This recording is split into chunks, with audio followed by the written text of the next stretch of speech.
Hello दोस्तों, नमस्कार। स्वागत है आप सभी का आपके प्यारे चैनल नर्सिंग के जुनून पर। दोस्तों, आप सभी के लिए आरएमएल पीजीआई के बाद बड़ी खुशखबरी आ चुकी है। जिपमर की वैकेंसी आ चुकी है दोस्तों। तो बहुत ही बड़ा अपडेट यहाँ पे कि जिपमर नर्सिंग ऑफिसर की जो वैकेंसी है वो आ चुकी है और जो टोटल नंबर ऑफ पोस्ट है बहुत ही ज़्यादा है। 433 जो है टोटल पोस्ट है मित्रों, और जिसमें मैं आपको वन बाई वन इसके कुछ इन्फॉर्मेशन, बेसिक इन्फॉर्मेशन है वो देने की कोशिश करूँगा। अगर आपको लगता है कि ये वीडियो आपके लिए हेल्पफुल है या साबित होने वाला है तो इस चैनल को सबसे पहले जाके जरूर सब्सक्राइब कर दीजिए, वीडियो को लाइक कर दीजिए और अपने कलीग्स तक शेयर कर दीजिए। तो दोस्तों, नर्सिंग ऑफिसर की वैकेंसी आई है 433 पोस्ट, जो कि टोटल नंबर ऑफ पोस्ट हैं। और इसके लिए मैं कैटेगरी वाइज आपको बता देता हूँ कि हर कैटेगरी में कितने कितने वैकेंसी जो आएंगे। तो दोस्तों, अनरिजर्व्ड के लिए, जो जनरल के से आते हैं उनके लिए 175 जो वैकेंसी है वो अनरिजर्व्ड कैटेगरी के लिए है। ओबीसी के लिए है 116 की संख्या में वैकेंसी है। उसी प्रकार एससी की 66 और एसटी की जो है 33 वैकेंसी है। और ईडब्ल्यूएस वाले के लिए भी 43 वैकेंसी टोटल आई है दोस्तों। तो इस प्रकार हम कह सकते हैं कि टोटल जो नंबर ऑफ पोस्ट है वो है 433। नर्सिंग ऑफिसर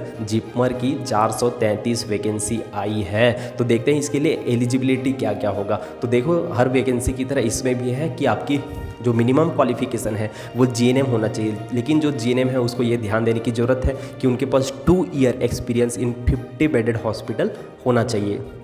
और जो बीएससी किए हुए हैं या पोस्ट बीएससी किए हुए हैं तो उनको कोई भी एक्सपीरियंस की यहाँ पे ज़रूरत नहीं है। साथ ही साथ आपका जो स्टेट नर्सिंग काउंसिल है उसमें आपका रजिस्ट्रेशन होना चाहिए। बहुत लोग पूछते हैं सर हमारा तो इंडिया वाला नहीं है। तो भाई, इंडिया वाला कुछ नहीं है। आपको जो अपने स्टेट में, जिस भी स्टेट से आप पढ़ाई किए हो या जहाँ पर आप अभी रह रहे हैं, जहाँ जॉब करना चाहते हैं स्टेट गवर्नमेंट की, ठीक है, जहाँ की भी होगी, आपको स्टेट गवर्नमेंट में क्या होना चाहिए, स्टेट नर्सिंग काउंसिल में आपका पंजीयन कराना चाहिए, नर्सेस का रजिस्ट्रेशन कराना चाहिए, जिसको हम लोग कहते हैं स्टेट नर्सिंग काउंसिल। ठीक है, अलग से कोई इंडिया का होगा, आईएनसी का होगा, तो इन सब चक्कर में मत रहना। केवल आपको स्टेट नर्सिंग काउंसिल का जो है रजिस्ट्रेशन मांगा गया है यहाँ पे। आगे देखते हैं दोस्तों कि इसका डेट कब है, कब से फॉर्म भरना, इसकी जो शुरुआत होगी वो कब से होगी। तो आपको बताऊंगा कि 7 नवंबर से, जी हाँ दोस्तों, इसी महीने 7 नवंबर 2022 से लेके 1 दिसंबर 2022 तक इसके जो फॉर्म हैं वो भरे जाएंगे। तो आपको इतना टाइम मिलेगा, पर्याप्त टाइम मिलेगा। आप सभी रेडी हो जाइए। टेंटेटिव डेट है, लेकिन लगभग इस डेट में फॉर्म जो है ओपन हो जाएगा, जो कि 1 दिसंबर तक चलेगा। फिर से बता दूं कि 7 नवंबर 2022 से 1 दिसंबर 2022 तक इसके जो फॉर्म हैं वो भरे जाएंगे। इसके लिए हम विजिट कर सकते हैं www.jipmer.edu.in। तो इस पे जाके आप, वैसे तो आप लोग को व्हाट्सअप इत्यादि के माध्यम से इसकी पीडीएफ और एडवर्टाइजमेंट मिल ही गया होगा, तो आप उस साइट पे जाके विजिट कर सकते हैं और फॉर्म अपना भर सकते हैं दोस्तों। तो मैंने बता दिया कि एलिजिबिलिटी के लिए क्या चाहिए। आगे हम बढ़ते हैं और मैं बताऊंगा कि इसकी जो सैलरी होगी वो कितनी होती है। तो सबसे बड़ा इंपॉर्टेंट कि जैसे नॉर्सेट के थ्रू एम्स में जाते हैं या ईएसआईसी में जाते हैं, उतनी ही सैलरी जो है वो जिपमर में भी होती है। ठीक है, ये लेवल 7 की वैकेंसी होती है और 7 सीपीसी के अनुसार 44,900 से लेके 1,42,400 तक की इसकी सैलरी होती है। ये मान के चलो सीधे सीधे शब्दों में कि आपकी सैलरी जो है बेसिक और अलाउंसेस करके 70 से 80 हज़ार के बीच में चले जाएगी, जैसे कि यूजुअली एम्स और ईएसआईसी में होता है। बढ़ते हैं सर, इसमें क्वेश्चन कैसा आएगा, किस टाइप के क्वेश्चन रहेंगे। तो क्वेश्चन बता दूं कि 100 जो क्वेश्चन है वो रहेंगे, 100 क्वेश्चन रहेंगे और एक क्वेश्चन का जो नंबर होगा वो 4 नंबर का होगा। ठीक है, याद रखना, मतलब टोटल नंबर होंगे 400, क्वेश्चन होंगे 100 और नंबर होंगे 400। एक क्वेश्चन का 4 नंबर। सर क्या इसमें नेगेटिव मार्किंग होगा? तो बिल्कुल, इसमें एक क्वेश्चन गलत होने पे आपका 1 नंबर काट दिया जाएगा।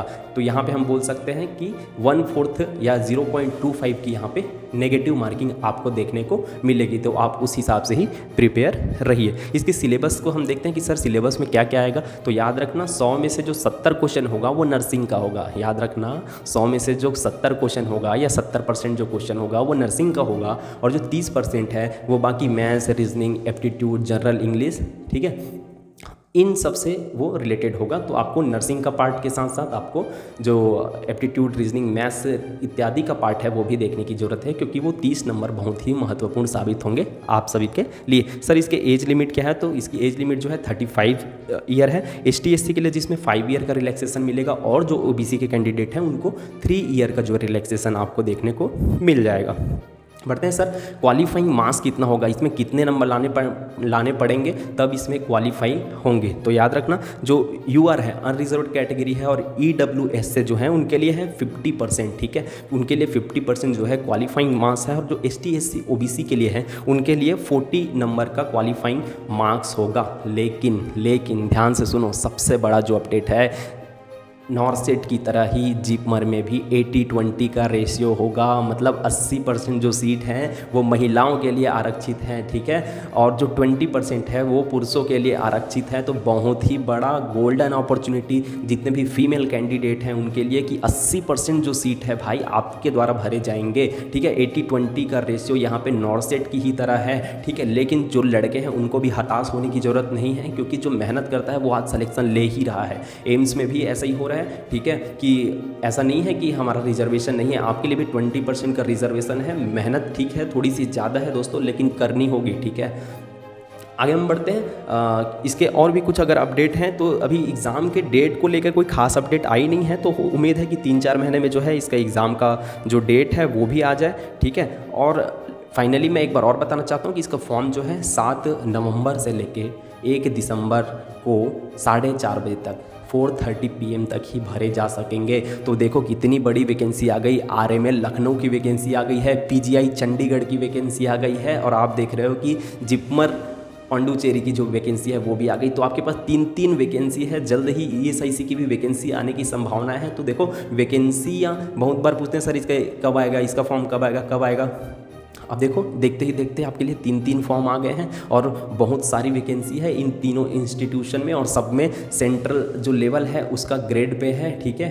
पे मैट्रिक्स है वो सेंट्रल के लेवल का है। सभी में जो है 70 से 80 हज़ार की सैलरी है मित्रों। तो जी जान लगा दो, फॉर्म भरो ही भरो, लेकिन अपनी पढ़ाई शुरू कर दो, क्योंकि यही पढ़ाई आपको आगे ईएसआईसी में भी आएगी। बहुत लोग कमेंट करके पूछते हैं कि सर ईएसआईसी की वैकेंसी कब आ रही है, भाई आ जाएगी तो निकाल लोगे क्या, पहले ये देखो। तो देखो 3 वैकेंसी आ गई है, अब इसमें निकाल के दिखाइए आप लोग। तो दोस्तों मेहनत करते रहो, जरूर सफलता मिल जाएगी। धन्यवाद दोस्तों, अगर ये वीडियो आप लोग के लिए हेल्पफुल होगा सब्सक्राइब कर दीजिए।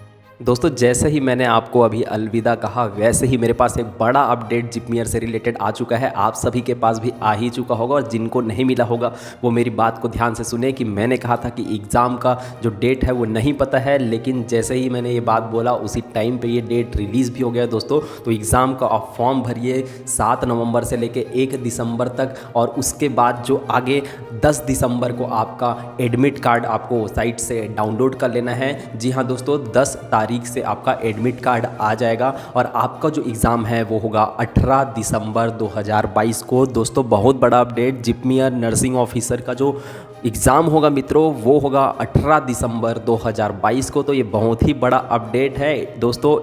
कुछ मुख्य बातें बता दूं कि इसमें एक चीज़ और इम्पॉर्टेंट है कि स्किल टेस्ट भी होगा, ठीक है। और स्किल टेस्ट की स्पेशल बात यह है कि ये केवल क्वालिफाइंग मार्क्स का होगा, कि मिनिमम आपको क्वालिफाई उसमें करना है, जिसका डेट आपको बाद में मिलेगा कि स्किल टेस्ट कब होगा, ठीक है। तो स्किल टेस्ट में भी मैं आपको बता दूं कि जो यूआर ईडब्ल्यूएस से कैटेगरी है, सीबीटी एग्ज़ाम में उनको 50% लाने की ज़रूरत है, और स्किल टेस्ट में भी उनको 50% या परसेंटाइल लाने की ज़रूरत है। और जो एसटी एससी ओबीसी कैटेगरी से है उनको सीबीटी एग्ज़ाम में 40% लाने की ज़रूरत है, और स्किल टेस्ट में 50% लाने की ज़रूरत है। और ये स्किल टेस्ट है जो मित्रों वो केवल क्वालिफाइंग्स है, तो ज़्यादा टेंशन नहीं लेना है, ठीक है। बेसिक सी तैयारी करना है, ठीक है। इसमें हमेशा इंस्ट्रूमेंट और प्रोसीजर से रिलेटेड सवाल पूछे जाएंगे, और आपको डेमोन्स्ट्रेशन हो सकता है, दिखाना पड़ सकता है, या टेबल में आपके सामने इंस्ट्रूमेंट रख देंगे, ठीक है। तो आपको उसमें केवल क्वालिफाई करना है, आपको टॉप भी नहीं करना है, केवल क्वालिफाइंग मार्क्स मिलेगा, ठीक है, स्किल टेस्ट में। दोस्तों इसके फीस से रिलेटेड मैं बता दूं कि यूआर ईडब्ल्यूएस और ओबीसी के लिए 1500 रुपये फीस होगा,